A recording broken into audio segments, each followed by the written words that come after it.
Αν θέλετε ένα σχόλιο, περασμένα, ξεχασμένα. Γιατί δηλαδή, το λες αυτό? Γενικός Γραμματέας στο Υπουργείο Δημόσιας Τάξης, τη θέση παίρνει ο κύριος Κωνσταντίνος Τσουβάλας. Και παρά τις καταγγελίες που υπήρχαν από τους κατοίκους του Ματιού που έλεγαν ότι εμείς προσπαθούσαμε να βγούμε στη Λεωφόρο Μαραθώνος, υπήρχε εκεί η αστυνομία η οποία μας ξαναγυρνούσε στο μάτι.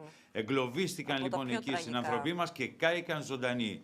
Αυτόν τον άνθρωπο επέλεξε, φαίνεται, η ηγεσία του Υπουργείου να τον βάλει Γενικό Γραμματέα. Η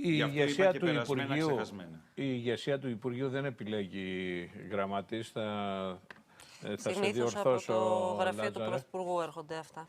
Συνήθως έτσι δεν είναι? Λεωνίδα, δεν είναι από τους... Στο Μαξίμου. Μπράβο.